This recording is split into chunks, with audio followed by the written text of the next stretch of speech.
everybody, and welcome to the Hair Metal Rules podcast. Today on the show, I have SiriusXM host from Hair Nation, Ozzy's Boneyard, and Classic Rewind, Mr. Tommy London. And I have met Tommy. I met Tommy at M3 last year. You guys were staying at the hotel. I can't remember exactly what it's called. Yeah, I forget. Yeah, we staying there, and you walked in and took your picture with me, and that was a big thrill. I'm a big Hair Nation fan. I love listening to you on the weekends, and hearing thank you. all your infinite wisdom that you share with everyone. Yeah, I love the job. I'm very fortunate. It's funny. For years, I would talk about these bands and artists and their songs at the local bars while getting drunk, and now I get paid to do it, which is awesome. I was talking to someone the other day, and I said, it would be so cool to be able to be a host on Hair Nation, and I'm mainly Hair Nation, but I like Ozzy's Boneyard too. I hit Classic Rewind from time to time, but just being able to talk about the music you love, the music that I grew up on from the 80s, and be able to spin it and talk about it, that's got to be just one of the coolest jobs.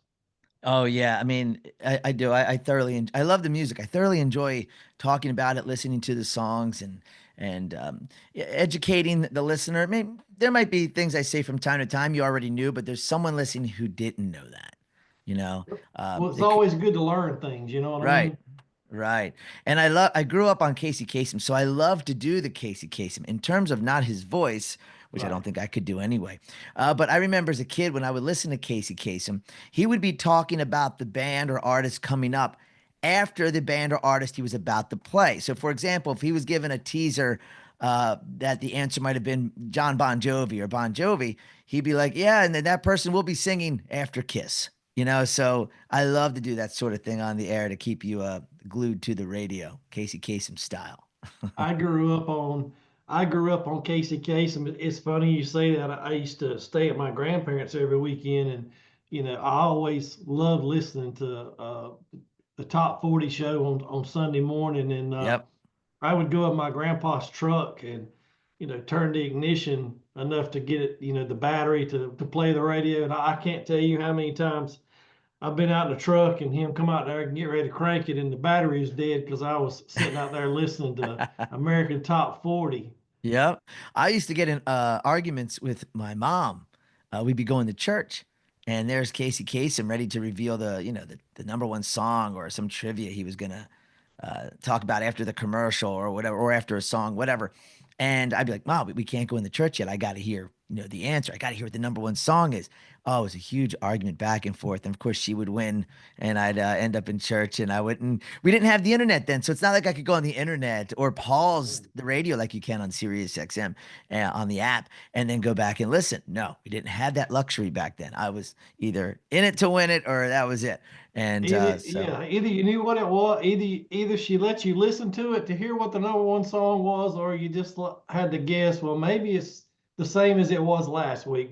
Yeah. Sometimes it was, especially some of those songs in the 80s. I mean, they would be the number one song for 6 or 7 weeks. If I hadn't heard the Michael Jackson song yet, I'm pretty confident it was, number one. Or number two, for that matter. Yeah. Well, I'm 53 years old, and I call it hair metal.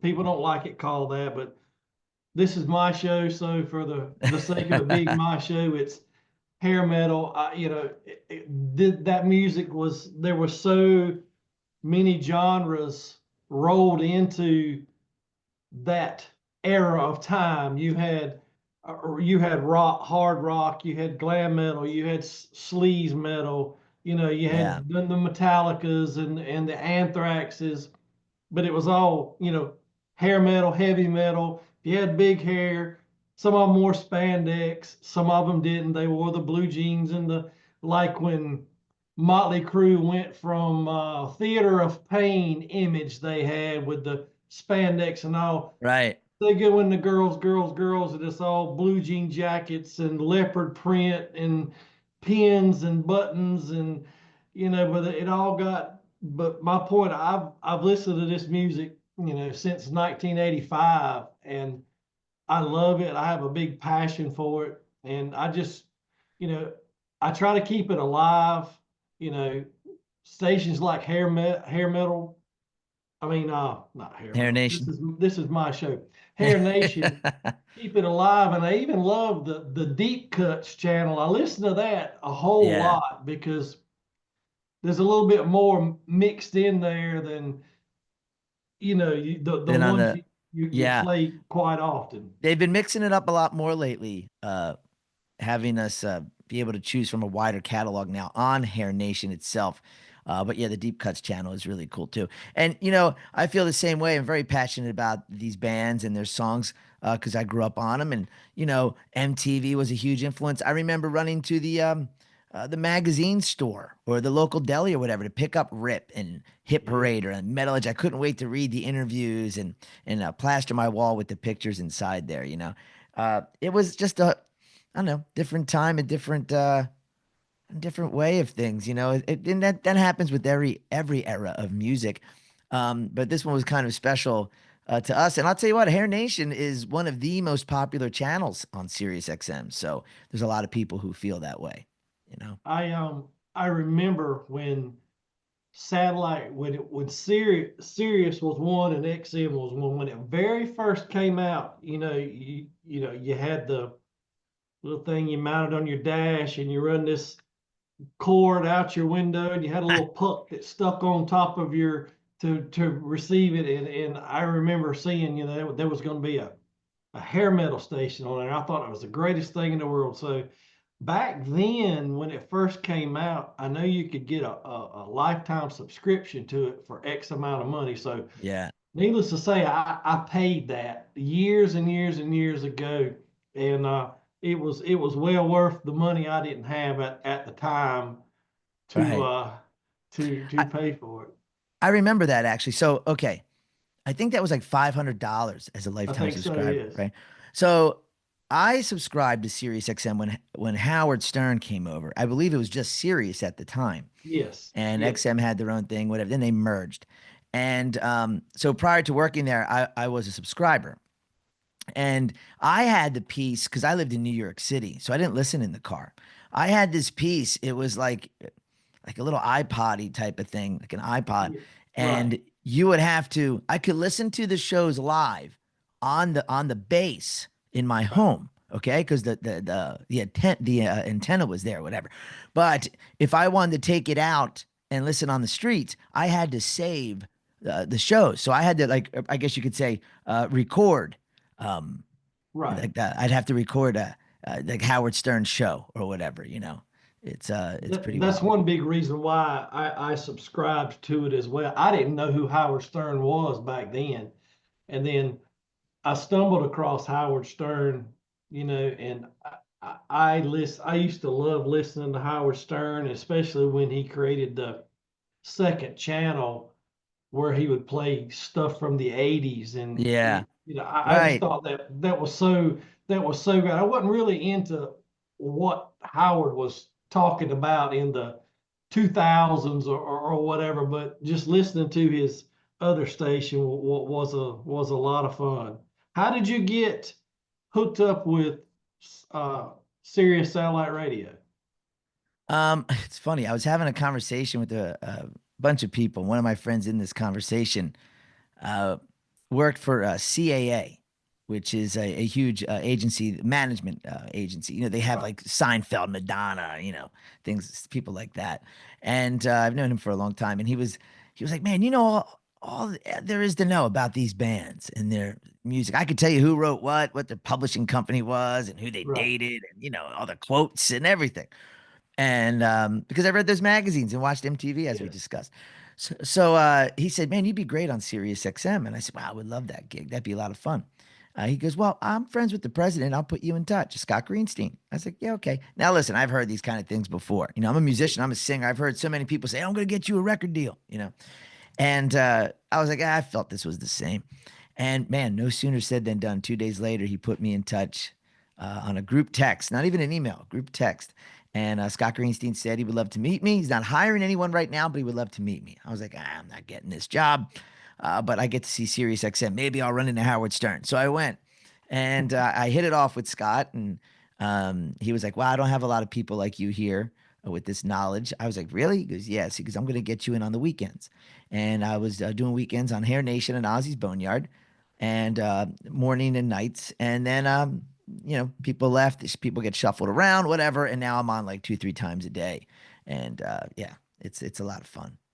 It's I cool. met Grateful. when we went to M3 last year. I didn't physically get to talk to you because, like I say, you were coming into the lodge is where you guys stayed, I believe is what it was called. I forget what that hotel's called. It's a big hangout though downstairs, like a huge party going on. That yeah, the me and my wife went to the lodge, and just see who would walk in and that I could meet. And like I said, I met you, and one of the people I wanted to meet really really bad was Chris Caffrey from Sabotage. Oh, he was there. He's a cool dude. Yeah, well, fortunately, I was standing there, and all of a sudden he walks in the door, and I'm like, "Geez whiz," there he is right there. And I'm kind of I love meeting all these people. I'm kind of bashful about it because I feel like I'm intruding on somebody, and you really don't know how to approach some people. You understand what I'm saying? Right, I I walked understand what right you're up to saying. him, and he put his arm around me, and just was like he was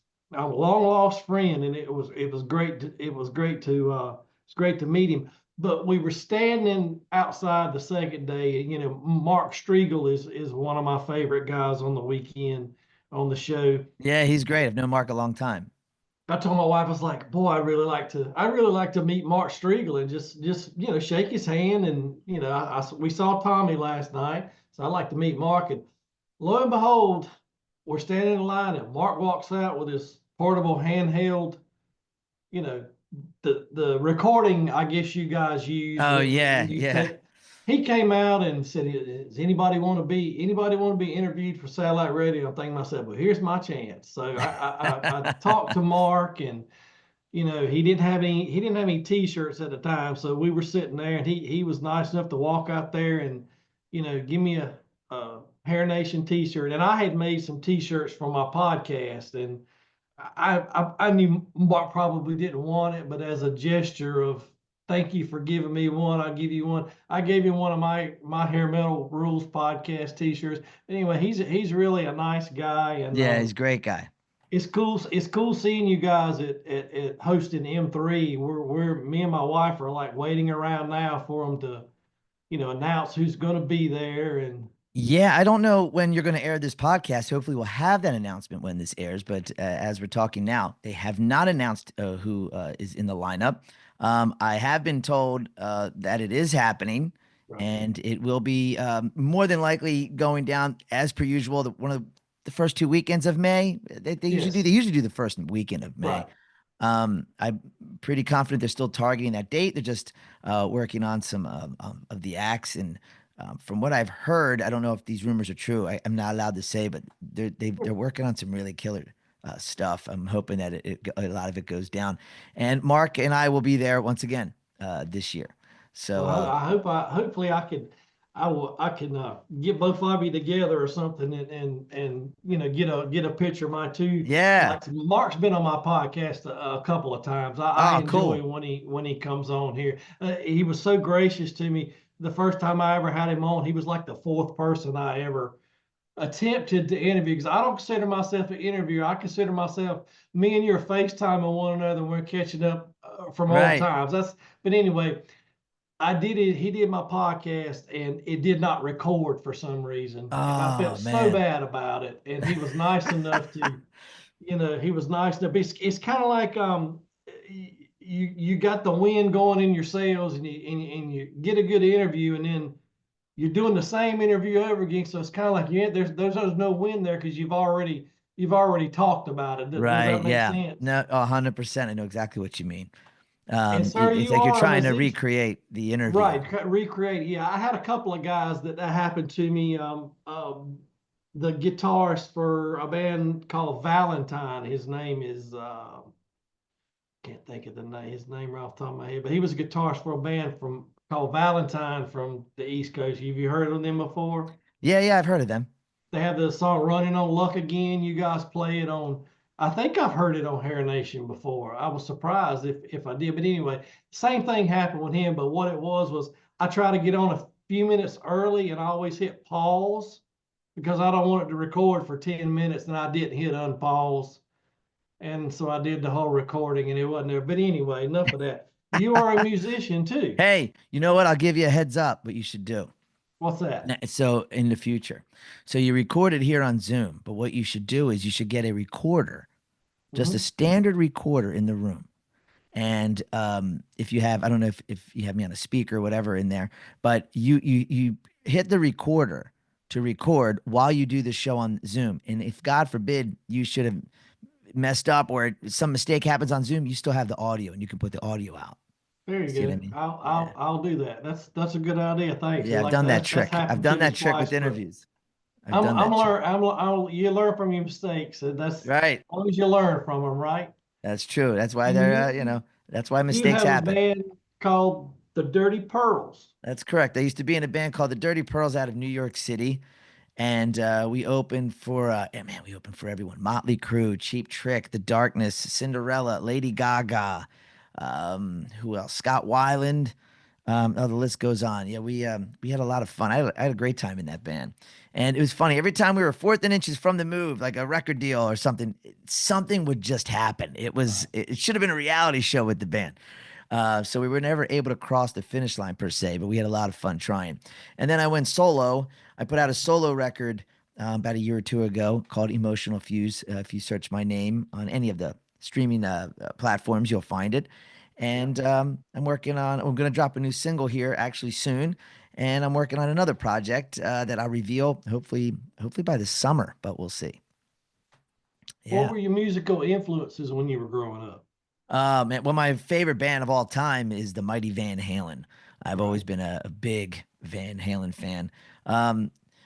Aerosmith was another influence for me. Billy Idol, Motley Crue, Poison. I love a lot of, I love big rock and melody. I feel that's what attracts me to Van Halen. And David Lee Roth. I've always thought he was one of the best frontmen of all time. His theatrics and whatnot. And I'm not a guitar player, so even though I loved Eddie Van Halen, it wasn't that attracted me to the band. It was their songs, the big melodies. Like, man, they really could write a song. I don't think Eddie Van Halen gets that credit as much.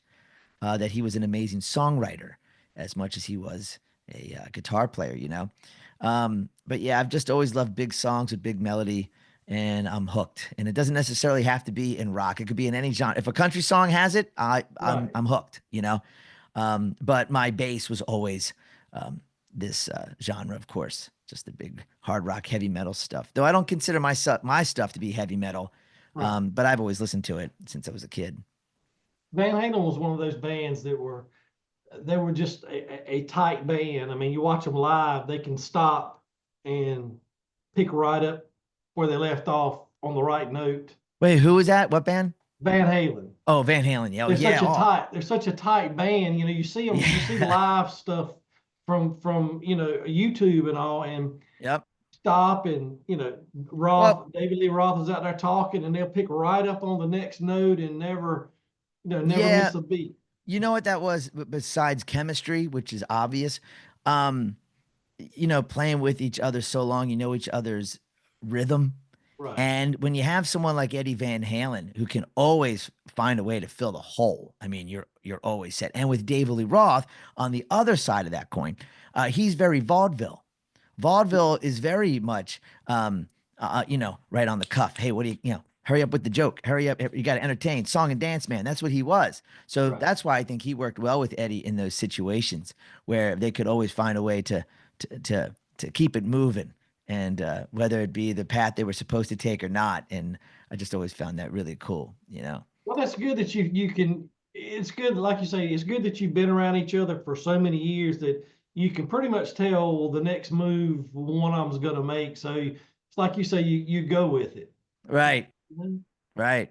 One of the things that fascinates me about you is your 6 Degrees of Nikki Six. Nikki Six Degrees of Separation, where I connect to any Separate. celebrity you throw at me too. Nikki Six of Motley Crue within six people. I ripped it off of Kevin Bacon, Right. the Six Yes. Degrees of Kevin Bacon game. And Yeah. yeah, when I first started at Sirius, I remember when I got the gig, I was like, man, I don't, and I'm not dissing any of the other hosts. Everyone has their own thing. But Right. I want to make it interactive with the audience. So I want to come up with like a game show. And that's what I came up with. Yeah, I was like, how do I do one with Motley Crue? They're always a lot of fun. And then I do the quotes as well. Say it, don't hairspray it. Because these Yes. guys all had the best quotes, man. They really did. You Oh know, yeah. they really did. They were like words of wisdom or just hilarious. And I don't think there's any other rock era where that happened. In the 90s, they were all so serious. And I'm sure they Right. got great quotes too, but they were just, Sure. serious. In the 80s, you could get a serious quote from maybe like a John Bon Jovi, and then from Paul Stanley, you'll get something that's just so witty, Right. and entertaining. And that's what I wanted to do with the listeners. And I also test with song lyrics on my show. And I want to make it where you interact with me on the socials and you're having fun while listening to these songs because you've heard the songs a million times over. Right. You know the songs. How can we have more fun with these songs in a different way? And that's what I was trying to achieve.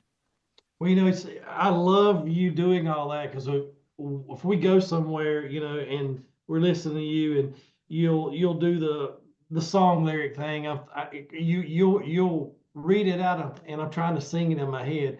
I know exactly what it is, but I get it. I get it right a lot of times. Now the Nikki Six thing, I try to keep up with you and see where you're going, who you're going to tie into it next. But you're very quick and very good about that one. So Thank you. I can't compete with you on that one. But the quotes. Sometimes I get the quotes right, but when you reveal who it is, I'm thinking to myself, I never would have.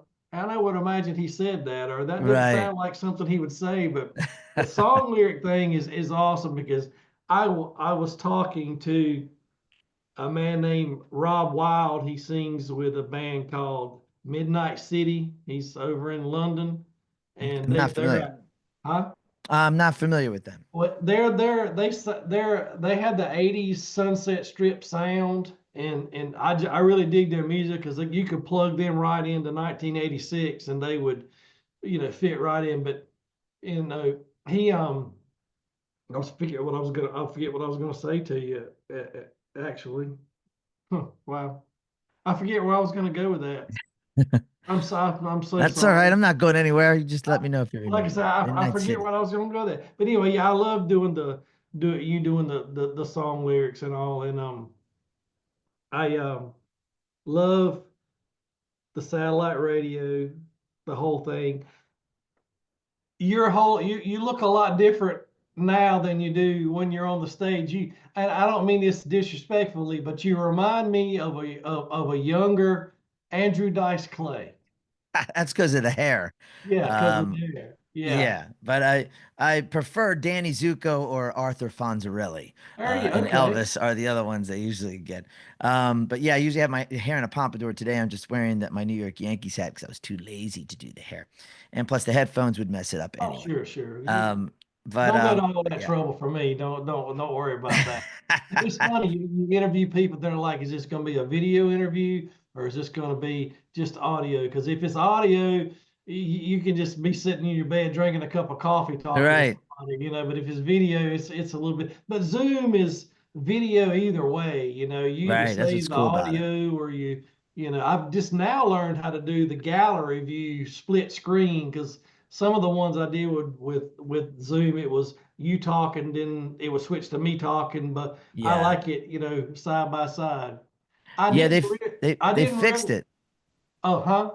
I think they fixed it because I would do Right. interviews on Zoom, and if I was talking and you talked over, like it would mute the other person. Now it seems like they fixed that, which is cool. Yeah, I had to Google that. Google and YouTube are wonderful things. I've learned how to do so many things through both of these platforms, and I'm not ashamed to say I'm a Googler and a YouTuber. I'll YouTube a question in a hot minute and That's awesome. figure out how to do something. I was always fascinated with the Sunset Strip. Hmm. I loved the Sunset Strip bands. I would have loved to have actually walked the strip, one time and seen, went in the clubs, had the flyers thrown in my face, seen all the hair and the people out there. But I didn't, realize that the East Coast, they didn't have a Sunset Strip, but they had just as many bands on the East Coast. And I didn't realize it as much till I started talking to people in interviews how many bands there were on the East Coast, but you just couldn't go from club to club. You actually have to get in your car and drive to the next club. They weren't, side by side. As a teenager, what kind of clubs did you go to, and what bands did you go see as a teenager? Well, I was raised outside of Philadelphia, Okay. so a small town called Kennett Square, Pennsylvania, and there wasn't too many clubs there. I'd have to go into Philly or close to it to go see some of the bands. But unfortunately, a lot of those clubs at the time were 21 and over, and I Right. couldn't get in as a kid. I remember we tried to see Cinderella as a teenager, and well, they wouldn't let us in because we didn't have the ID or even a fake ID at that time. So I remember we went around back and listened to Cinderella, but we didn't get to see them until years later. There was this one club though called Pulsations, which was a dance club every night of the week, but Sundays. And Sunday nights they would have the rock bands come through, like the big bands. Like I saw Fraley's Comet there, and being a Wow. big Kiss fan, that was so cool. That's when he dropped that record, Fraley's Comet, which was such a big deal when he put that album Yeah. out. I saw Great White there, the first time I ever saw them. I also saw King Diamond. Wow. King Diamond, really? Yeah, King Diamond, man, he was epic. Yeah, Hey. so it was pretty wild. Like that was all ages. Those shows were all ages, which was Right. awesome. And that was probably the first experience I had seeing these bands on a smaller level until Right. eventually when they would play the arenas, when I would see them all at the Philadelphia Spectrum, from Motley Crue to Bon Jovi to Aerosmith to Skid Row. And I mean, there wasn't a show that came to town in this genre at the arena that I didn't see. I was, even if they came around twice, I saw it the second time. Twice. That's You, great. you know what I remember the most? I'll never forget this. I saw Def Leppard first time when they were on their Hysteria tour. Now, Mhm. this is before they released the song Pour Some Sugar on Me. And Okay. the album was falling flat. If I don't know if you recall or not, they had Right. released Women and an Mhm. Animal, I believe. And it wasn't getting, the steam that they had hoped for this record. They played the Philadelphia Spectrum one night, and it was, man, half full. I remember looking up and it was empty all up top, and I was like, wow, this is Def Leppard. What's going on? And then a few months later, they released Pour Some Sugar on Me. They came back to Philadelphia and sold out 3 nights, completely sold out. And that's when I learned the power of one song. I was like, Yes. wow, this one song and video just catapulted this record and band, Yeah. even higher. And they're still killing it, man. Def Leppard really killing it, putting out new records, and those records are great. They're not Mhm. half-assed albums, Right. and they fare well on the charts. And they stick to who and what they are. That's what I appreciate when a band puts out an older band, classic rock band, puts out a record. I'm not saying you shouldn't be modern to a degree, but don't try to keep up with you know, the pop Yeah. artists of the world. I don't try to be some heavy metal hard rock Lady Gaga. Do what you do. Stick to Mhm. your lane. Have a little cool hip. Rolling Stones figured it out. You know, Right. Yeah. they always have a little hip sound going, but they're still the Rolling Stones. And Right. I think Def Leppard definitely do that. So that's cool. The you're talking about clubs. The clubs around here when I was in high school was the Flaming Mug and the Switch. The Flaming Mug was in Fayetteville. The Switch was in Raleigh. They were Right. twin sister. But anyway, on Saturday nights they would let you in if you were under 21. Of course, the armband thing. And down here in Fayetteville is where Fort Liberty, Fort Bragg military base is. And either you had big hair, you had no hair, being military, or you just a regular looking kid. And the first time I ever went, a bunch of us from high school, we went and saw Sabotage and Cold Sweat growing up in that era of time. And I like you, I begged my mom for a subscription to Rip magazine. You know, I gave up my allowance for a couple of weeks to get that, and would always go to. It was called It was called Rite Aid at the time, which is now like a CVS or a Yeah, I know what you Walgreens, mean. to Yep. pick up Metal Edge magazine when the guy would put it out on the rack. And I'm like you, I read it from cover to cover. I Yep. wanted to know because that was the only way of knowing anything about these bands. And then of course on Friday nights you made sure you were home to watch the Headbangers Ball on Saturday Yep. night. And you know MTV did so much for did so much for these bands. And if you got on the Headbangers Ball, chances are you'd be on the countdown or the hard 30 that came on during the week, and chances are you would get some kind of recognition. But there were so many bands in the 80s that had great music but just never really made it. And I was attracted to bands like that, like the Leather Wolves, the Heaven's Edges, Hurricane Alice, Right. London, Odin, all those bands some of those bands that you saw on, Decline of Western Civilization. I'm sure you've Oh, seen great movie. that before. But Yeah. like I said, I've just always been a big fan of yours and Oh, Mark's, thank and you. it's always fun listening to you guys, on Saturday and Sundays, and playing along with your guess the song lyrics. And I can't, like I said, I can't hang with you on the Nikki Six thing, or I can't hang with you there because that you're pretty, you click that off pretty quick. So that's all Yeah. right. Yeah, it's Um, a lot of fun. so you're I'll gonna be out be somewhere, people shout out people to me, hey, connect Mo Howard from the Three Stooges or whatever. It's funny. can you really do it that easily? Certain people, yeah, sure. Really? Hmm. Wow. That's Depending on who pretty it is. that's pretty cool. That's all right. All right. So hopefully M3 will announce, you were talking about M3. I follow any M3 sites I can follow on Facebook. Hmm. And there's always, there's one site. And yesterday when my wife came home, she's like, oh, there's somebody M3 on here. And she started reading it, and she's like, well, this guy says that the reason why they're not announcing is, number one, there's going to be a Rat reunion, complete Rat reunion, a complete TNT reunion with Tony Harnell. Which, if Rat got back together with all of them and TNT got back together with all of them, that would be pretty cool to Wow. see.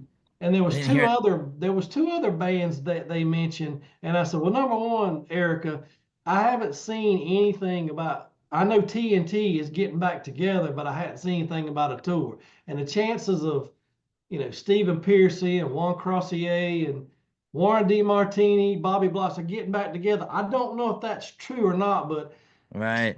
it's fun to imagine that that's actually Yeah, I what would they love would to see announce it. to you. Ain't gonna deny it. I would love to see it. Yeah, that would be awesome. That would be Yeah, it'd be great. sick. We'll see what happens. So Hopefully, are you in yeah. California now, Tommy?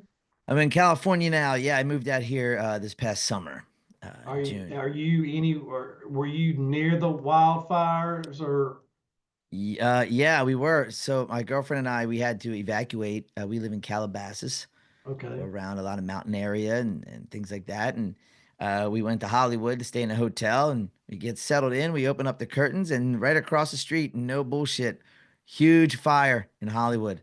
I'm like, are you kidding me? It's like something in a movie. We had to get up and leave there. That whole area got evacuated. Yeah. And we went to another friend's house in Studio City. And then a house went on fire about a mile down the street from them. I told my girl, I said, everywhere we're going, the fire is following us. Oh, It yeah. was unbelievable. But now we are back home. We are safe and sound. Our home is still intact. They are expecting some big winds to pass through again. I'm hoping it won't make those fires happen again. But fingers crossed. So Well, it's just, it's tragic, that a fire, can get that big, spread that much, and things that have been there for decades aren't there anymore. And it's just it's terrible when something like that happens, and we're not put on this earth to question anything. You just hate to see landmarks get burned down, people losing their homes, people probably maybe still in a shelter that don't know if their homes are still there. Your heart goes out Yeah, for to, sure. and I would have hated if, you would have sent me a message, look, guy, my home's not here anymore. Man, I'd have felt so bad for you. I wouldn't know what to do. I don't know you personally, but I do Right. know you. You understand? You don't want that to happen to anybody. But man, I'm No, glad you're safe. thank You you. know, I hope Yeah. I hope you love California. If you didn't love California, you wouldn't have moved out there. No, right. I mean, I'm digging it out here. I'm a New York City boy. I lived in New York City for a very, very, very long time. My whole family's from New York. Even though I was raised in Pennsylvania, Right. my whole family was from New York. We were in New York all the time. And then I eventually moved there in the late 90s and lived there since until I moved here in June. Yeah, my girlfriend lives out here. We were going by coastal for a while. Right. And so it was time for one of us to cave in the warm Right. weather. Very enticing. Yeah, it's this is the coldest. I live in North Carolina, and this is the coldest it's been around here a long time. It's supposed to be like 17, and there may be a chance of snow overnight Wednesday, a dusting, which is about, a half an inch. But North Carolina's not bad. You have mild winters. I mean, there's days it's 75 degrees outside in January. It just depends on, we don't get much cold air. New York, you're used to snow and Yeah. cold weather and all, but you're out in the sunny California now, and Yep. I don't have to worry about that snow. mild temperatures and sunshine. Well, sir, I hope you had fun. I I had a really great enjoyed time. talking to you, and I'll have this posted probably in the next couple of weeks. I'll let you know when I post it, and I Okay. hope to see you at M3. Maybe I I will could, see you at M3. I promise. Mark Striegel and yeah, I will see you there. hook up and shake your hand and introduce you to my wife. She's a Cajun from Louisiana, and she loves this music just as much as I do. Oh, that's awesome. I can't wait to meet her. Can't wait to see you there. It's going to be a lot of fun. Well, take care, sir, and God bless you. And All I do right. appreciate it, Tommy. All right, brother. You too. I'll talk to you soon. Take care. Take care now. All right, bye bye. Bye.